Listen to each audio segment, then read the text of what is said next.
اعوذ باللہ من الشیطان الرجیم، بسم اللہ الرحمن الرحیم۔ بزرگان دین کا قول ہے کہ الفقیر مالہ مباح و دمہ حدر، یعنی کہ فقیر کا مال مباح ہے اور اس کا خون معاف ہے۔ الفقیر مالہ مباح و دمہ حدر، یعنی فقیر کا مال جو ہے مباح ہے اور اس کا خون معاف ہے، کوئی جرم نہیں ہے۔ درویش صادق وہی ہے جو نہ اپنے خون کا دعویٰ کرے اور نہ مال کا۔ اگر کوئی شخص اس کو قتل کرے تو وہ یہ سمجھے کہ یہ حکم خداوندی ہی تھا، جان جانے کو یوں تصور کرے کہ ہماری زندگی اسی قدر تھی۔ انسان سے خون بہا کا طالب نہ ہو، اس کا خون بہا کچھ اور ہے۔ من قتل تو فی محبت فانا دیتہ، یعنی جو میری محبت میں مارا جائے اس کا خون بہا میں خود ہوں۔ من قتل تو فی محبت فانا دیتہ، یعنی جو میری محبت میں مارا جائے اس کا خون بہا میں خود ہوں۔ فقیر کے مال پر اگر قبضہ کیا جائے تو وہ سوچ کر الحمدللہ کہے کہ بڑا حجاب سامنے سے دور ہو گیا۔ حضرت ابو بکر شبلی رحمۃ اللہ علیہ فرماتے ہیں کہ فقہاء کے مذہب میں زکوٰۃ کا حکم یہ ہے کہ 200 درہم پر جب سال گزر جائے تو 5 درہم نکالتا ہے، اور فقراء کے مذہب میں یہ ہے کہ جو کچھ مال و دولت ہو سب کچھ راہ خدا میں لٹا دے، اس کے بعد جان عزیز شکرانہ میں پیش کر دے۔ نوادر الاصول میں یہ ہے کہ خدا تعالیٰ نے خاص امت کو 1000 جزو پر تقسیم کیا، بعد وہ دنیا ان کے سامنے پیش کی گئی تو 900 جز دنیا کی طرف مائل ہو گئے اور کہنے لگے کہ دنیا آخرت کی کھیتی ہے، آج دانا چھٹیں گے تو کل کاٹیں گے، دنیا کے ساتھ ساتھ دین بھی ہونا چاہیے۔ اب رہے 100 جز تو ان کے آگے عقبہ لائی گئی تو 99 جز نے عقبہ کی طرف میل کیا۔ ان کا خیال ہوا کہ خداوند عز و جل نے اس کو ملک کبیر کہا ہے، بندہ حقیر کے لیے ملک کبیر بہت کافی ہے۔ رہ گئے 10 جزو تو ان کو بلا اور امتحان میں جب مبتلا کیا گیا تو ان میں سے 9 جز نے کہا انی مسنی الضر، یعنی مجھ کو نقصان نے چھو لیا، تو ان کے لیے یہ ابتلا اور مصیبت باعث حجاب ہو گیا۔ آخر میں صرف 1 جزو باقی رہ گئے۔ ان کو حضرت سمدیت سے خطاب ہوا کہ مطلوب تمہارا کیا ہے اور محبوب تمہارا کون ہے؟ ایک زبان ہو کر سب چینک اٹھے، انتا معبودنا و مقصودنا، انتا مطلوبنا و محبوبنا، یعنی تو ہی میرا پروردگار ہے، تو ہی میرا مقصود ہے، تو ہی میرا مطلوب ہے اور تو ہی میرا محبوب بھی ہے۔ تو رب العالمین کی ندا ہوئی، وانتم محبائی وانتم اصدقائی، یعنی بے شک تم میرے محبوب ہو، بے شک تم میرے دوست ہو۔ انتم محبائی وانتم اصدقائی۔ نقل ہے کہ اصحاب صفہ میں سے ایک صحابی کا عہد مبارک میں انتقال ہوا تو 1 دینار ان کی گدڑی میں پایا گیا۔ رسول صلی اللہ علیہ وسلم نے فرمایا کہ قیامت میں ان کو ایک داغ دیا جائے گا۔ دوسری دفعہ ایک اہل صفہ نے رحلت فرمائی تو 2 دینار نکلے تو آپ صلی اللہ علیہ وسلم نے فرمایا کہ ان کے لیے 2 داغ ہیں۔ اللہ اکبر۔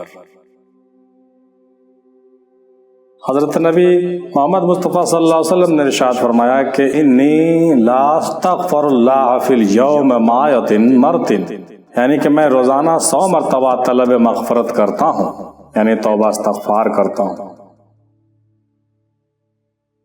حضرت رابعہ بصری رحمۃ اللہ علیہ و رضوانہ فرماتی ہیں کہ استغفر اللہ من قلت صدق فی قولی استغفر اللہ، یعنی کہ میرے استغفر اللہ کہنے میں سچائی بہت کم ہے، میں اس سے خدا سے استغفار طلب کرتے ہوں۔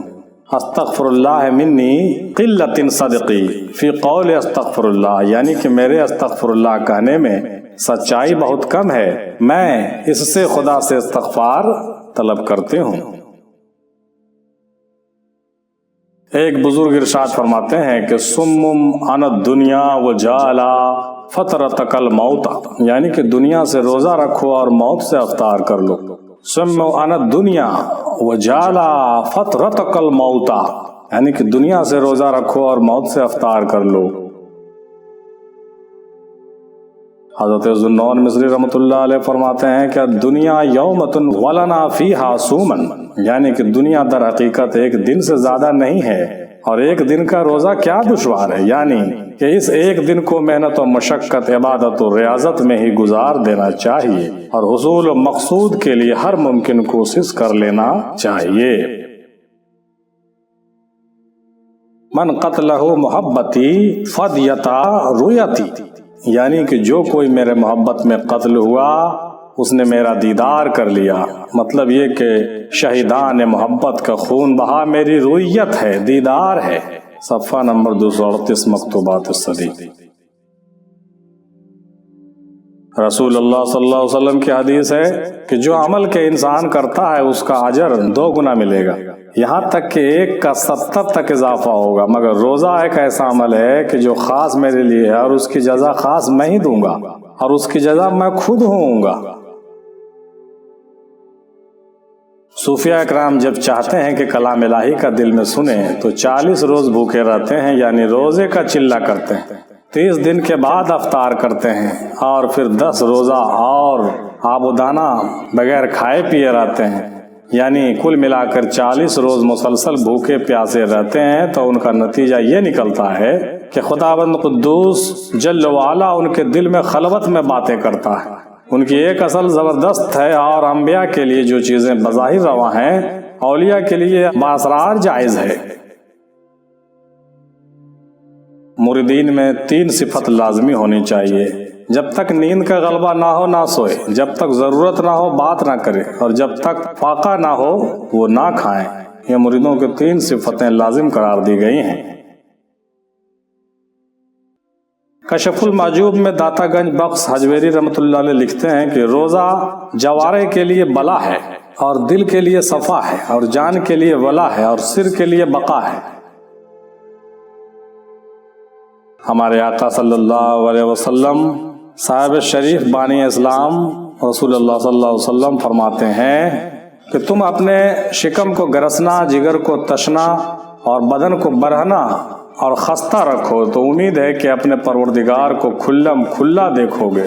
تم اپنے شکم کو گرسنا، جگر کو تشنا اور بدن کو برہنا اور خستہ رکھو۔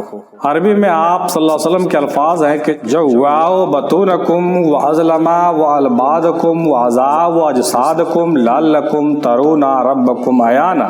اس کا مطلب یہی ہوا جو اوپر بیان کیا گیا کہ تم اپنے شکم کو خالی رکھو، جگر کو پیاسا رکھو، بدن کو ننگا رکھو اور خستہ حال میں رکھو، تو کیا ہوگا؟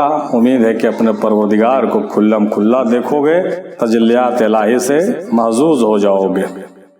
اس کی تصریح میں مخدوم بابا بہائی رحمۃ اللہ علیہ لکھتے ہیں کہ اس عالم میں دل کی آنکھ سے ایسا دیکھو گے کہ شاید وہ باید مثلاً جس کو اس عالم میں لقا ہوئی وہ پہنچ گیا، اور جو پہنچا اپنا شناسا ہو گیا، وہ فنا کے مقام سے گزر کر بقا کے مقام سے بھی گزر گیا، یہاں تک کہ انوار و رخسار و محبوب نے برق طور کا کام کیا اور جلا کر خاکستر بنا دیا۔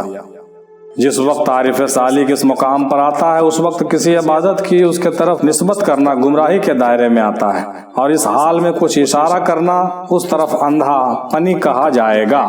میں نے ایسے مقام میں اس کو عبادت و ریاضت سے نسبت دینا بیوقوفی ہوگی۔ ان للہ وسبعین الف حجابا من نور لو کشف احدا لہن لا حرکت سبحات وحبہ ما ادرکہ بصرہ، یعنی کہ اللہ کے لیے 70,000 نور کے پردے ہیں، اگر ایک بھی کھلا تو جلا دے گی، اس کے چہرے کی کرن اس کو کوئی آنکھ نہیں دیکھ سکتی۔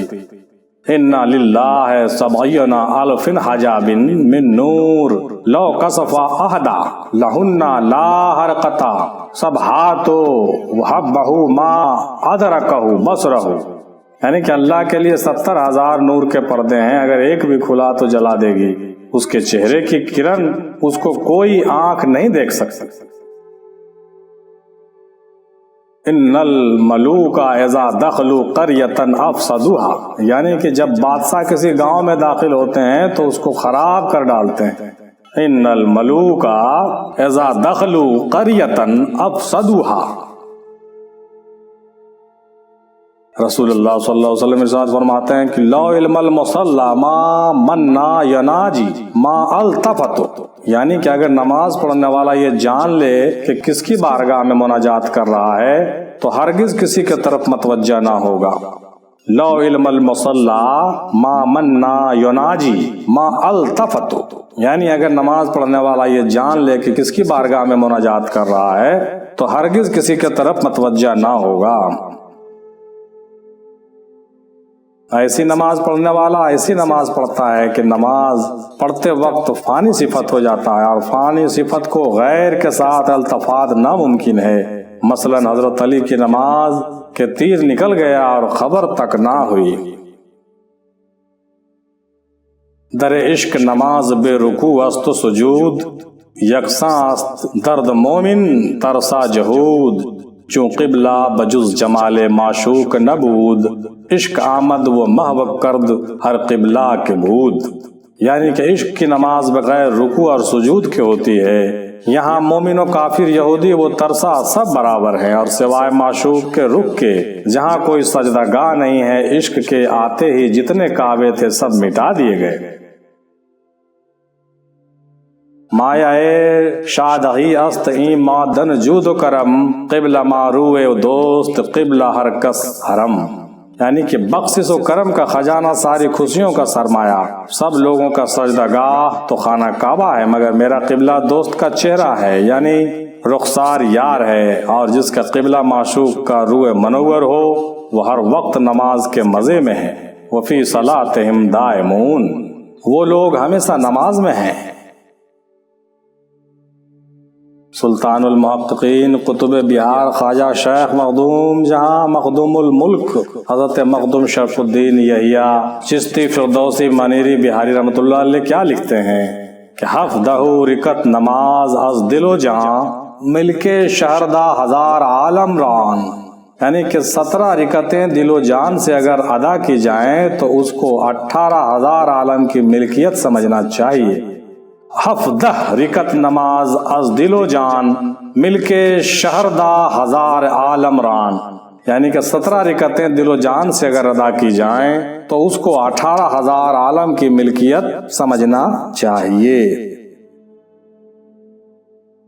بزرگوں کا مقولہ ہے کہ جب مرید کی نماز و نیاز میں اجتماع ہو جاتا ہے اس وقت مرید حالت تفرقہ سے راہبری نور نماز مقام جمع میں پہنچتا ہے۔ اب اس کی حالت کیا ہوتی ہے کہ بدن اس کا مقابلہ کعبہ اور دل برابر اور سے اعلیٰ، اور لطیفہ سر اس کا مشاہدہ رب العزت میں غرق ہوتا ہے۔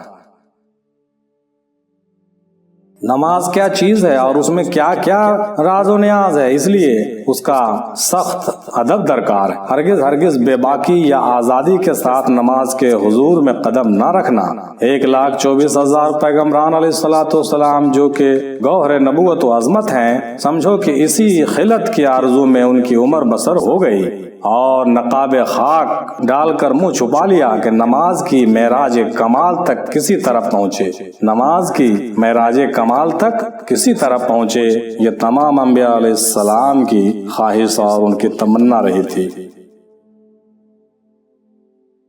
نماز نفل ہو یا تلاوت قرآن شریف ہو یا ذکر و فکر ہو، جو ہو، یہ اختیار اس کو کس وقت ہے جب پیر حاضر نہ ہو، اور اگر پیر موجود ہو تو خود سے کسی وظیفہ کو اختیار کرنے کو حق مرید کو حاصل نہیں ہے۔ صفحہ نمبر 228 پر مخدوم بابا کہتے ہیں کہ نماز نفل ہو یا تلاوت قرآن شریف ہو یا ذکر و فکر ہو، جب یہ اختیار اس کو ہے مگر یہ کس وقت ہے جب پیر موجود نہ ہو، لیکن جب پیر موجود ہو تو یہ اس کو نہیں کرنا چاہیے، ان کے صحبت میں بیٹھنا چاہیے۔ بزرگوں نے کہا ہے کہ اگر دولت صحبت کسی صاحب دل کے میسر نہ ہو تو کم سے کم اتنا ضرور ہونا چاہیے کہ روزانہ ایک جزو یعنی ایک باب ان کے کتابوں کا یا ان کے تذکرہ کا یا ان کے اقوال کا آدمی کو پڑھ لینا چاہیے۔ یہ صفحہ نمبر 226 پر لکھتے ہیں مکتوبات صدی میں۔ بزرگوں نے کہا ہے کہ اگر دولت صحبت کسی صاحب دل کو میسر نہ ہو تو کم سے کم اتنا ضرور ہونا چاہیے، یعنی اگر کسی پیر بزرگ کی صحبت آپ کو میسر نہیں ہو تو اتنا ضرور کرنا چاہیے کہ روزانہ ایک جز اور ایک پارٹ ان کے کتابوں کا یا ان کے ذکر کا یا ان کا تذکرے کا، چاہے آڈیو ویڈیو کچھ بھی ہو، ان کے اقوال کا مریدوں کو ضرور پڑھ لینا چاہیے اور اس پر غور و فکر کرنا چاہیے۔ یہ حضرت مخدوم بابا کا خاص وصیت ہے۔ برادر عزیز، اگر کوئی صاحب دل تم کو قبول کرے تو اس وقت تم البتہ سچے مرید کہے جا سکتے ہو کہ تمہاری جان اس کے عشق میں جل کر خاک ہو جائے۔ جب تم اس طرح خاکستر ہو جاؤ گے تو وہ تمہیں اکسیر بنا کر اٹھا لے گا۔ آپ نے لکھا ہے کہ مرید کو دن رات اسی کی فکر ہونی چاہیے کہ رسم و عادات کو کس طرح چھوڑا جائے، رسم و عادات کو کس طرح چھوڑے تاکہ نیت درست ہو جائے، اور اس کے اعمال و افعال رسم و عادات سے اس وقت جدا ہوں گے جب کسی شیخ کے جوتوں کی خدمت کرے گا، اور جو کچھ بھی کرے کسی بزرگ کے حکم سے کرے۔ یعنی ایسی صورت میں اگرچہ اس کے کام مکر و نفاق اور عادات سے ملے ہوں گے، مگر چونکہ ایک بزرگ کے فرمان کے اندر ہے، اس لیے اس کا انجام خلوص ہی ہوگا۔ حدیث شریف میں ہے کہ ان اللہ لا ينظر الی صورکم ولا الی اعمالکم وتکن ينظر الی قلوبکم ونیاتکم، یعنی کہ اللہ تعالیٰ تمہاری صورتوں اور کاموں کو نہیں دیکھتا مگر تمہارے دلوں اور نیتوں کو دیکھتا ہے۔ ان اللہ لا ينظر الی صورکم ولا الی اعمالکم ولکن ينظر الی قلوبکم ونیاتکم وَيَحْشَرُ النَّاسَ يَوْمَ الْقِيَامَةِ عَلَىٰ نِيَاتِهِمْ، یعنی کہ قیامت کے دن لوگوں کا حشر ان کی نیتوں پر ہی ہوگا۔ جانتے ہو صدق نیت کہاں سے ظاہر ہوتی ہے؟ اخلاص کی شاخ سے پھوٹتی ہے۔ جس طرح شعاع آفتاب سے اور ذو آگ سے نمایاں ہوتی ہے، نیت جب دنیا کے لگاؤ سے پاک ہو جاتی ہے تو اس گروہ کے لوگ یعنی اہل تصوف اس کو اخلاص زاہدانہ کہتے ہیں، اور جب آخرت کی بھی لگاؤ سے پاک ہو جاتی ہے تو اس کو اخلاص عارفانہ کہتے ہیں۔ دنیا کے لگاؤ سے پاک ہو گئی نیت تو اخلاص زاہدانہ، اور آخرت کے لگاؤ سے اگر نیت پاک ہو گئی تو اخلاص عارفانہ کہتے ہیں۔ بزرگوں کا مقولہ ہے کہ جس شخص میں جتنا علم ہوگا اور جیسی معرفت ہوگی، نیت کی درستگی اسی مرتبے میں ہوگی۔ یقیناً مندرجہ بالا باتوں کے تفصیل میں آپ رحمۃ اللہ علیہ لکھتے ہیں کہ ایک شخص ہے کہ دل میں اس کی خواہشات اور محبت دنیا غالب ہے، اور اس صورت میں جو بھی فعل اور عمل اس سے صادر ہوگا دنیاوی ہی ہوگا، کچھ نہ کچھ اس میں ضرور دنیاوی غرض پوشیدہ ہی رہے گی۔ ہر چند کے نماز ہی کیوں نہ پڑھتا رہے اور روزہ ہی کیوں نہ رکھے، ایسی عبادت اور ریاضت کا پھل خسارت اور حرمان کے سوا کچھ نہیں ہے۔ دوسرا شخص ہے کہ اس کے دل میں چاہ اور محبت آخرت کی غالب ہے، اور صورت میں جو عمل اس سے وجود میں آئے گا اخروی ہی ہوگا۔ درستگی نیت کے باعث ان کا کھانا پینا، اس کا سونا بیٹھنا بھی عبادت سے خالی نہیں ہوگا، بہشت اس کے لیے آرام گاہ ہے۔ اور تیسری جماعت کے ایک اور لوگ ہیں جس کا نام سلطان ہمت ہے، نہ دنیا میں ان کا قدم جمتا ہے اور نہ ہی آخرت میں ان کا سر الجھتا ہے۔ حضرت حق کے سوا مقصود و مطلوب اور مقصود ہی کچھ دوسرا نہیں رکھتے ہیں وہ لوگ۔ جب تک اس دنیا میں ہو درد و بلا کی کڑیاں جھیلتے رہو، غم و اندوہ کی سختیاں اٹھایا کرو۔ کوئی سرسری باتیں نہیں ہیں، ان میں بہت اسرار پوشیدہ ہوتی ہے۔ فضیل بن عیاض رحمۃ اللہ علیہ راہزن ہیں، ڈاکو ہیں، ڈکیت ہیں، مگر حکم ہوتا ہے اس کو لاؤ، یہ میرا مقبول بندہ ہے۔ اور بلم باہور جس نے 400 سال تک ریاضت و مجاہدہ کیا ہے اور سجادہ نسی رہا، حکم ہوا کہ اس کو دور کرو کہ راندہ درگاہ ہے۔ عمر نے اگرچہ بت پرستی کا شیوا اختیار کیا مگر ہم اس کو چاہتے ہیں۔ عزازیل اگرچہ 7 لاکھ برس تک عبادت کر چکا ہے، ہم اس پر لعنت بھیجتے ہیں، وہ مردود بارگاہ ہے۔ جب بادشاہ دنیا کو اختیار حاصل ہے کہ ایک کو وزیر اور ایک کو دربان اور ایک کو چرواہا بنائے، تو وہ مالک دو جہاں جس کو چاہے دین کی دولت عطا کرے، وہ چاہے تو جلاہوں، خاک روبوں، کنجڑوں، ظالموں اور حرام خوروں کی جماعت سے کسی کو قبول کر لے۔ وہ چاہے تو جلاہوں، خاک روبوں، کنجڑوں، ظالموں اور حرام خوروں کی جماعت سے کسی کو قبول کر لے۔ یہ کہنے کی کسی کو طاقت نہیں کہ ایسا کیوں کیا۔ صفحہ نمبر 220 پر مختوم باوا لکھتے ہیں، توحید ہر موحد کی توحید کو کہتے ہیں، مگر ایک شخص کی توحید سے دوسرے شخص کی توحید کو اتنا فرق ہے جیسے فرش سے عرش کو۔ اللہ اکبر۔ ایک شخص کی توحید دوسرے شخص کی توحید میں آسمان زمین کا فرق ہے۔ صفحہ نمبر 220 پر مختوم باوا لکھتے ہیں، طریقت کا منشا یہ ہے کہ دل آئینہ کی طرح مصفا اور منور ہو جائے تاکہ اس میں عالم خلق اور عالم ارواح کا عکس نظر آنے لگے اور صاحب طریقت زمرہ عوام سے نکل کر خواص کی صفات سے آراستہ ہو جائے۔ حضرت خواجہ بایزید بستامی رحمۃ اللہ علیہ فرماتے ہیں کہ جب دنیا کا اندیشہ ہمارے دل پر گزرتا ہے تو ہم وضو کرتے ہیں، اور جب اندیشہ عقبہ کا آتا ہے، آخرت کا آتا ہے، جنت کا آتا ہے تو غسل کرتے ہیں، اس لیے کہ دنیا محدث ہے، اس کا اندیشہ حدث کے درجے میں ہے۔ حدث کے بعد وضو کرنا واجب ہے، اور عقبہ شہوت کا محل ہے، وہ جنابت کا درجہ ہے، اس لیے غسل واجب ہے۔ اللہ اکبر۔ حضرت ابراہیم خواص رحمۃ اللہ علیہ فرماتے ہیں کہ ہم اللہ تعالیٰ سے دنیا میں عمر ابدی چاہتے ہیں تاکہ اہل بہشت نعمت بہشت میں مشغول رہیں، اور ہم بلائے دنیا میں گرفتار رہ کر حفظ آداب شریعت پر قائم و دائم رہیں۔ یہ حضرت ابراہیم خواص فرماتے ہیں کہ ہم اللہ تعالیٰ سے دنیا میں عمر ابدی چاہتے ہیں، خوب لمبا عمر چاہتے ہیں، اور دنیا میں ہم زیادہ سے زیادہ جینا چاہتے ہیں تاکہ اہل بہشت نعمت بہشت میں مشغول رہیں، بہشت والے لوگ جنت میں موج مستی کریں، اور ہم دنیا کے بلا میں خوب گرفتار رہیں، اور اتنا گرفتار رہیں کہ آداب شریعت اور حفظ آداب شریعت کو بچاتے رہیں اور اس پر قائم رہیں، اور یہ میرے لیے مصیبت، میرے لیے ہی بہتری ہے اس میں۔ سنو کہ مقام طہارت بغیر کثیر مجاہدہ کے مرید کو حاصل نہیں ہو سکتا، اور بہترین قسم کا مجاہدہ طہارت ظاہر کے آداب میں نگہداشت ہے، اور ہر حال میں بقدر وسعت ثابت قدم رہنا ہے، اس لیے کہ ظاہر کو باطن سے خاص لگاؤ ہے۔ حضرت خواجہ بایزید قدس اللہ سرہ العزیز فرماتے ہیں کہ نفاقن العارفین افضل من الاخلاص المریدین، یعنی کہ عارفوں کا جو نفاق ہے، نفاق مانے کیا؟ جھگڑا، نہ اتفاقی، عارفوں کا جو نفاق بھی ہے وہ مریدوں کے اخلاص سے بہتر۔ اللہ اکبر، سوچو کتنا فرق ہے۔ اگر کوئی عارف ہے اور وہ اگر وہ نفاق میں مبتلا ہے تو وہ مرید کے اخلاص سے کئی گنا افضل، اس لیے کہ وہ عارف ہے، کیونکہ مرید کے لیے جو ترقی مقام کا درجہ ہے وہ کامل کے لیے حجاب ہے۔ جو ترقی مقام کا درجہ ہے، جو مرید کے لیے جو ترقی مقام کا درجہ ہے وہ کامل کے لیے کیا ہے؟ حجاب کا درجہ ہے۔ مرید کی ہمت کا تقاضا یہ ہے کہ کرامت حاصل ہونا چاہیے، اور کامل کی ہمت اس کی مقتضی مکرم ملنا چاہیے، یعنی کامل کی جو ہمت ہے وہ بالکل بہت جدا گانا ہوتی ہے، کامل کی ہمت اس کی مقتضی کے مکرم ملنا چاہیے، یعنی جو مرید کے لیے ترقی ہے وہ کامل کے لیے پردہ اور حجاب ہے۔ صفحہ نمبر 218۔ جس طرح طہارت جسمانی کے بغیر نماز درست نہیں، اسی طرح طہارت دل کے بغیر اللہ کے معرفت حاصل نہیں ہوتی ہے۔ جس طرح بدنی طہارت کے لیے پاک پانی چاہیے، دل کی طہارت کے لیے پاک توحید کی ضرورت ہے، پاک توحید کی ضرورت ہے، نہ کہ ملوث کی۔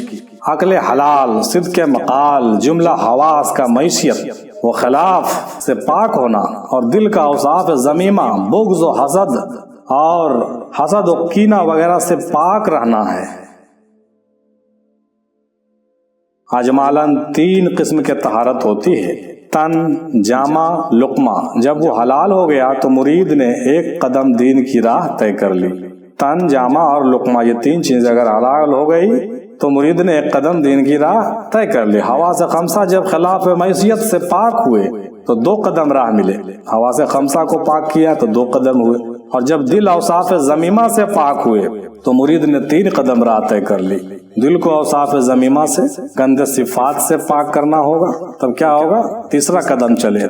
توبہ کی حقیقت یہاں پر جا کر کے کھلتی ہے 3 قدم پر، اور مرید حقیقتاً اس مقام پر پہنچ کر تائب ہو جاتا ہے، یعنی پلیدگی اور آلودگی دور ہو گئی اور پاکی ظاہر ہو گئی۔ مطلب پہلا قدم، 2 قدم اور 3 قدم پر بالکل صحیح کہا انہوں نے، اوصاف ذمیمہ، اور 3 قدم پر صاف ہو۔ پہلا قدم پر تن کی صفائی، جامہ کی صفائی، لقمہ کی صفائی، اور 2 قدم میں حواس خمسہ کی صفائی، عادات کی صفائی، اور 3 قدم میں اوصاف ذمیمہ کی صفائی۔ تب جا کر کے یعنی پلیدگی اور آلودگی دور ہو گئی اور پاکی ظاہر ہو گئی۔ وآخر دعوانا الحمدللہ رب العالمین برحمتک یا ارحم الراحمین، باق لا الہ الا اللہ محمد رسول اللہ صلی اللہ علیہ وسلم۔